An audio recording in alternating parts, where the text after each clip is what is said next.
Hello, and welcome to this presentation entitled Homeless Shelter Bedrooms, a Potential Setting for Self-Restoration Through Sensitive Architectural Design. I am Jill Pobley, author of this presentation and study.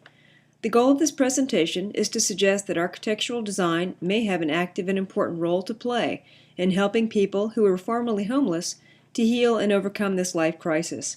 This healing might come in the form of providing interior environments that give these persons the means to reinforce their identities through the organization of possessions and also the display of their important possessions. First, I will briefly discuss ideas from consumer culture theory related to possessions. Next, I will outline the issue of homelessness and its issues with regard to belongings and possessions. Then, I will explore potential connections between what possessions mean and what it means to lose these possessions, as homeless persons typically do. Lastly, I will discuss what some theorists think is a pattern of possessions loss and recovery, and suggest that the built environment of homeless shelters might be designed to better assist homeless persons toward a reconciliation of sorts with their situation through their possessions. To understand these connections, I will describe qualitative and quantitative studies undertaken by myself to explore the meaning of possessions and their management within a homeless shelter, and show photographs that resulted from this study. First, it's necessary here to explore the meanings of things that we own, for this is an important aspect of life, according to consumer culture theorists. Personal objects that one owns and displays serve as repositories for meaning, memory, and a way to make sense of the world. Research that specifically explores links between public policy, consumer behavior, and consumer identity exists for people and their possessions. One often cited description of this relationship is that of the extended self by researcher Belk, which succinctly states that things clarify who people are and serve as anchors for people's identities. This close bond between people and possessions is particularly strong in the United States. Possessions embody goals and make abilities apparent. They can also create protective buffers between oneself and the world, and one's possessions can also create or maintain a sense of the past and confirm our identities. This urge to define oneself with objects is particularly strong in adulthood, according to some researchers, which is a phase in life where one asks questions like, where do I fit in, and how am I related? Consumer culture theorists have long identified the importance of possessions to confirm and reinforce one's personal identity. Once people invest the psychic energy of time and attention in an object, this energy, along with the object, are now a part of the self, because they have grown or emerged from the self. One researcher has observed that Descartes' saying could be more accurately stated as, I have, therefore I am. Possessions may vary in their importance by what they are. In a study of over 300 families, the most frequently identified treasured possessions were furniture, visual art, including objects created by friends and family, and photographs, primarily because they imparted value to their owners through the memories that they evoke. An example is a chair where a parent sat to nurse their infant. Another study identified that the near environment of walls, doors, windows, and the like are among the top 8 elements that people identify with themselves, suggesting that interior places are often seen as parts of the self, literally speaking. Says one researcher, it is not just the objects themselves, but their meaning that sustain one's life that are at issue. If these are made concrete in objects, as they often are, then one should have sensitivity and respect for the material signs that carry such an essential burden. The meaning of possessions may be particularly impactful for homeless persons, who are often poverty-stricken and can succumb to helplessness and despair, due in part to their realization that they will never attain success that material possessions may imply. The condition of homelessness, by definition, is related to the contrast of having, or not having, things and places to call one's own. The costs of involuntarily losing one's possessions likely reach beyond simple physical want, and, given the meaning of possessions described above, could be perceived as a lessening of the self. When families apply to live in a homeless shelter, it is usually because other opportunities, such as residing with friends or extended family, have been exhausted. Whether the cause of their crisis is domestic violence, substance abuse, or, surprisingly frequently, the lack of controlled cost housing, the shelter is typically their last resort, and represents their final opportunity to avoid sleeping in their cars or on the street. A mood of crisis and stress accompanies newly arrived families as they negotiate their uprooted situation. For their part, transitional shelters, so named because they permit a family to stay for 6 to 12 months to assist them to find a more permanent residence and job, are generally underfunded, and demand far exceeds the supply of beds available. Shelter administrators are keenly aware of this high demand and the waiting list of people needing a place to sleep, food, and access to important services like medical care and counseling. Thus, efficiency is a really important value for shelters so that they can simply help the most persons possible and make the best use of their meager resources. Oftentimes, in my opinion, this leads to living conditions most people would perceive as crowded when experienced for an extended period of time, with more than one room per person in private bedroom areas. My study is highlighted here in this photograph and in succeeding screens. My study was designed to address the need to understand the specific homeless experience and its impact on the population group that it affects. This study tracked the lived experience and perceptions of two single mothers residing in a transitional homeless shelter with their children. The study's goal was to observe the influences of selected physical improvements completed within an existing homeless shelter bedroom on the resident family's perceptions of issues such as crowding, sense of control, territoriality, and the degree and nature of personalization. The resulting data, particularly regarding personalization and possessions, is the most relevant to us here. A pattern matching case study method was adopted for my study in order to observe both the existing unaltered shelter bedroom's influence on resident perceptions and also that of a similar bedroom environment that had been altered to enhance the options for display and management of possessions, among other things. The case study examined two families who served as the units of inquiry, a control family who stayed in an unaltered bedroom that you see here on the left, and a family that experienced both an unaltered and the altered bedroom in an A-B research design. You see the altered bedroom on the right here. The two families were both comprised of a single mother with two children. At the study's beginning point, the two families were both experiencing the same thing, and then again, 6 weeks later, one of the families moved to the altered bedroom. These altered features, shown here, include display shelving, bulletin board and marker services, enhanced storage, and hallway signage that could be customized with the family's messages. Here you can see an image of the study's method and schedule. The study triangulated findings from the 6-month study across a focus group of interviews with shelter family residents and also data from the study's two families consisting of qualitative interviews, quantitative questionnaires, and researcher photo documentation of the bedroom's appearances. Information regarding residents' desire for hominess, the importance and presence of personalization activities, and territoriality emerged through these various data gathering means. The study's findings supported a potential connection to consumer culture theory and the opportunity restriction process that I will describe here. The screens in the future here will show scenes from the study that illustrated some of its points. A subgroup of consumer culture theory researchers have explored how impoverished and homeless populations construct identity narratives in the context of the American marketplace. This marketplace has a lot of symbolism and meaning connected to its possessions. The theorists reasoned that an impoverished person's disconnect between actual wealth and aspirations for a certain lifestyle lead to the use of various coping mechanisms. Researchers have named this process opportunity restriction, which describes the reduction in identity that can occur in the context of American consumerism and impoverishment. The first of a number of steps is called media acculturation. Here, the average American consumer, of course, is exposed to advertisements that number from the hundreds to more than 1,000 a day.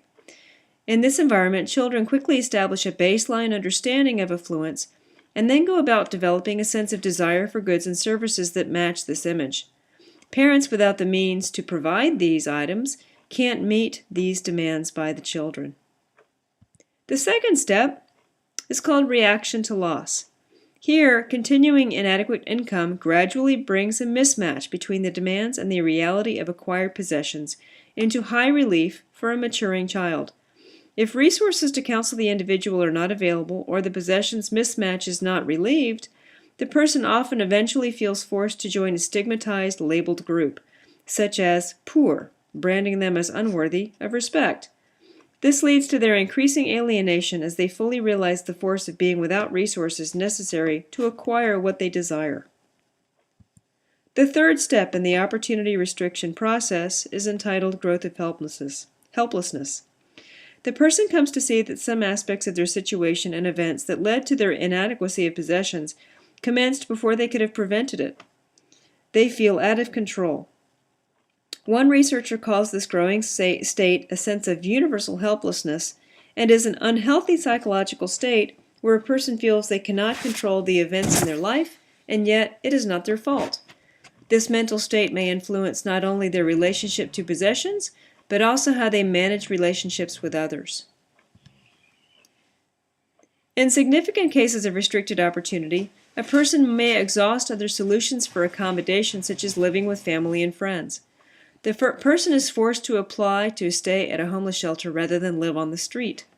In this stage, they face the urge to view themselves as nameless and faceless, and they perceive that others see them that way too. Yet despite their previous hardships, it is difficult for them to reconcile themselves as a shelter resident. This stage is called role failure, an inability to integrate successfully into the socially sanctioned places and in the social order. It may be accompanied with feelings of fatalism, helplessness, dependence, and inferiority, which in fact can make finding a permanent place to live and a stable job that much harder. At this point, two paths are possible.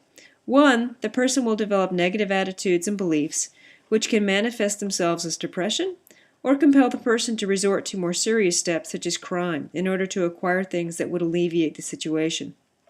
The second option is the focus of this essay, and that is the person will focus their efforts on positive adaptive mechanisms that permit them to overcome their emotions associated with their plight and can also renew their self-esteem. This process is called self-restoration, according to consumer culture theorists. Such steps can put in motion a metamorphosis such that the person redefines themselves, empowers themselves to adopt new attitudes that they had not considered previously. Essentially, the person reassesses their situation and, in fact, comes around to seeing themselves in a new way. This self-restoration process is a solution to a dilemma.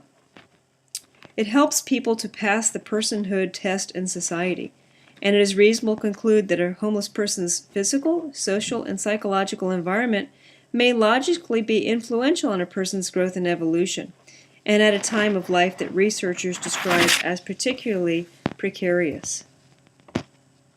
This unstable time may make possessions all the more important, which is what I'd like to suggest here. The rootedness and the extended self that possessions provide to a person may reduce their fear that identity can be erased. Here you see a picture of the altered shelter bedroom after it had been occupied for a period of approximately 6 weeks.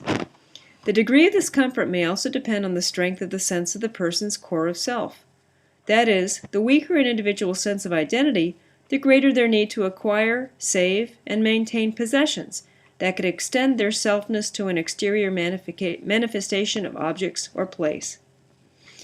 Thus, homeless persons may be particularly in need of familiar possessions that evoke positive memories, reinforce who they are, and provide them with a sense of self-determination. Speaking of this restoration process, some researchers call this period in the whole process the fountainhead of creativity, and it can manifest itself in the person taking on new art, craft, or writing projects. The person undertakes these actions in order to extend themselves in a new way to make up for the experienced loss. This period is also characterized by people seeking personal power over the events that affect them, and define themselves by actively engaging their social, and particularly important here, their physical environments. Consumer culture researchers describe a period of active research for these afflicted persons as they seek to remake, re-identify, and heal themselves. If they in fact do this in part by engaging with their physical environments, there might be implications here for the physical architectural design of homeless shelters, a venue that might often be a setting for aspects of recovery.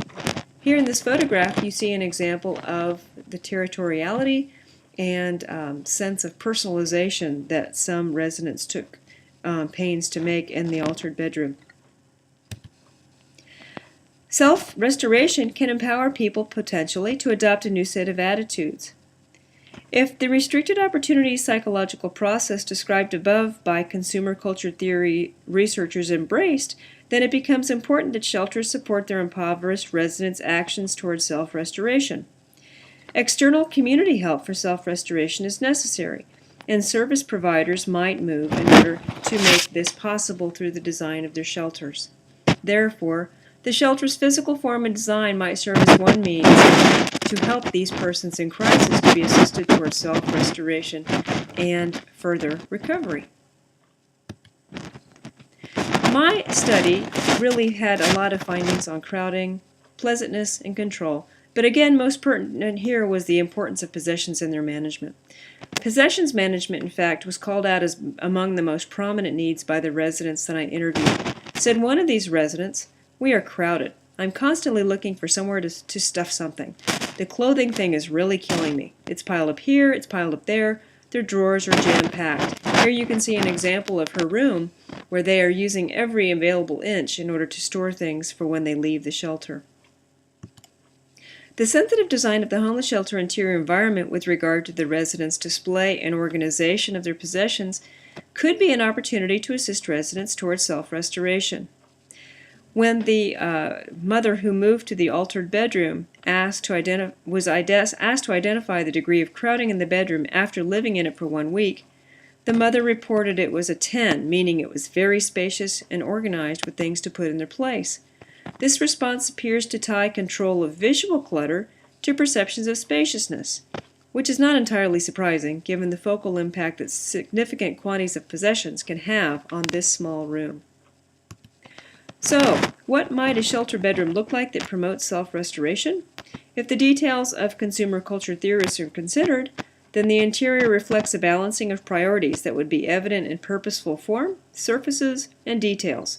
These features would also acknowledge that persons who have reached a stage of role failure will feel helpless.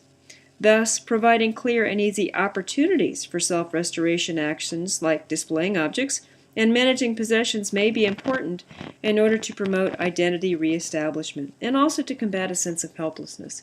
Here in the altered bedroom you see marker boards and a magnetic wall that permits the posting of messages. Policies that permit reasonable customization of spaces may encourage individualism. As residents will not have funds to buy interior accessories, vouchers that permit them to acquire free of charge items like area rugs, portable lighting, black radios, frames, and such have worked well in practice in my research and have been very popular with residents who can take these items with them to their new home. Opportunity for the display of objects is an important feature of a reconsidered living space in a shelter, in my opinion. If the display is wall-based, suitable hardware can be made available to display items safely. Shelves that hold mementos, including books, framed photographs, or other keepsakes, should be sufficiently sized and accessible. Bulletin boards can allow the resident the freedom to post calendars and other desirable messages. Here you can see the marker boards and so forth in use. These can be safely written on to provide a means to claim space and personalize areas. Opportunities for identity proclamation, such as changeable hallway signs that identify the occupants' names or give them the opportunity to otherwise personalize their territory, may reduce anonymity of these transient style spaces. In summation, the near environment, in my opinion, may be the part that influences persons the most and has the most to offer for identity and nourishment and continual reflection of who one is. Within homeless shelters, it may be the small things, the little gestures that can significantly contribute to a person's self-restoration. The photo pinned to a bulletin board, a stuffed animal from the fair on a shelf, the hallway sign holder that prompts someone to declare, "This is who I am," and inherently, that I matter. Thank you for your attention to this presentation and its ideas. My name is Jill Pobley. Please don't hesitate to contact me if you would like to discuss these ideas further. My email address is jpobley@fsu.edu. Best wishes.